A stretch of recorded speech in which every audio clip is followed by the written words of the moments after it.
नमस्ते दोस्तों, आपका स्वागत है हमारे यूट्यूब चैनल पे। आज हम इसी वीडियो के माध्यम से पीएलसी और स्काडा के बारे में जानेंगे। तो चलिए शुरू करें आज के वीडियो। दोस्तों, पीएलसी एक हार्डवेयर होता है जिसका उपयोग ऑटोमेशन इंडस्ट्री के अंदर किया जाता है।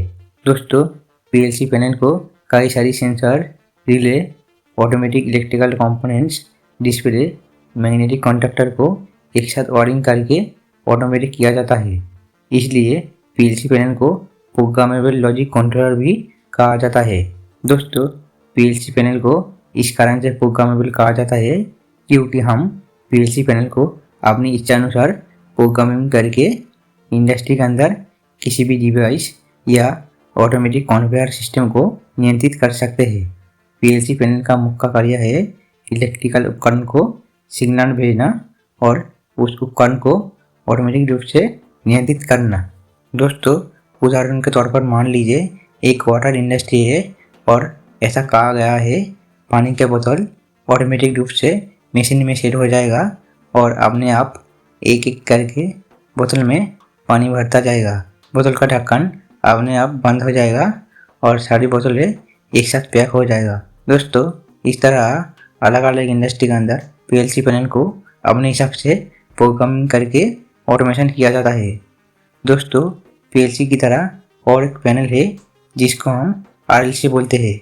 दोस्तों, आरएलसी को रिले लॉजिक कंट्रोलर कहा जाता है। आरएलसी पैनल को रिले के माध्यम से ऑटोमेटिक किया जाता है। दोस्तों, पहले के टाइम पे इंडस्ट्री के अंदर ऑटोमेशन करने के लिए पीएलसी की जगह पर आरएलसी को उपयोग में लिया जाता था, लेकिन आरएलसी में एक ही खामी थी, जैसे कि आरएलसी पैनल में कई सारे रिले, कॉन्टैक्टर, वीएफडी को वायरिंग करके ऑटोमेटिक किया जाता था। इस कारण से यदि आरएलसी पैनल में कोई भी समस्या होती तो उस समस्या को ठीक करने में कई समय लग जाता था।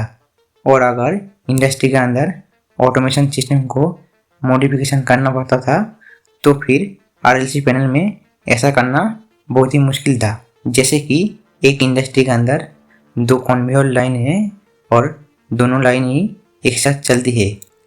आपको एक लाइन को 5 मिनट के लिए चालू करना है, फिर 5 मिनट के बाद पहला कन्वेयर को बंद करके दूसरा कन्वेयर को चालू करना है। दोस्तों, आरएलसी पैनल के भीतर ऐसे मॉडिफिकेशन करना बहुत ही कठिन था, लेकिन पीएलसी पैनल के भीतर इच्छानुसार कोई भी मॉडिफिकेशन करना संभव है। इसलिए अभी के टाइम पे सभी इंडस्ट्री के अंदर आरएलसी को बदल के आरएलसी की जगह पर पीएलसी को इंस्टॉल किया जा रहा है। अब हम जान लेते हैं स्काडा क्या होता है और पीएलसी के साथ स्काडा का क्या संबंध है। दोस्तों, स्काडा के फुल फॉर्म से ही जान जाओगे स्काडा क्या है। स्काडा का फुल फॉर्म है supervisory control and data acquisition. SCADA एक कंप्यूटर सिस्टम है।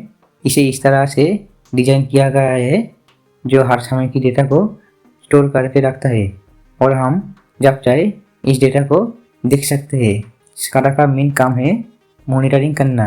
दोस्तों, जैसे कंप्यूटर में सॉफ्टवेयर होता है वैसे ही स्काडा भी एक सुपरवाइजरी विजुअलाइजेशन सॉफ्टवेयर है। स्काडा को कंट्रोलिंग करने के लिए इसको हम पीएलसी पैनल के साथ लिंक करते हैं। दोस्तों, अलग अलग कंपनी के पीएलसी पैनल के साथ उस पीएलसी पैनल की प्रोग्रामिंग के हिसाब से स्काडा सॉफ्टवेयर आता है। अब हम जान लेते हैं स्काडा सॉफ्टवेयर कैसे काम करता है।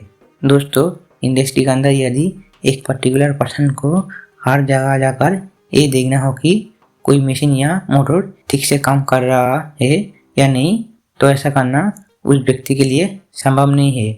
इसलिए इंडस्ट्री के अंदर सभी जगह को मॉनिटरिंग करने के लिए स्काडा सॉफ्टवेयर को पीएलसी पैनल के साथ लिंक किया जाता है और इस सॉफ्टवेयर को मॉनिटरिंग और कंट्रोल करने के लिए एक व्यक्ति कंप्यूटर के पास बैठा रहता है। स्काडा सिस्टम हर समय की डेटा को एकत्रित करता है और जब कोई मशीन या मोटर कोई भी समस्या शुरू करता है तब स्काडा सिस्टम उस डेटा को मेंटेनेंस साइट पर भेजता है और इस तरह समस्या के बारे में होम स्टेशन को सचेत करता है। दोस्तों, आज के वीडियो में बस इतना ही। अगर आपको इस वीडियो से कुछ भी जानकारी मिला तो हमारे यूट्यूब चैनल को सब्सक्राइब करना मत भूलना।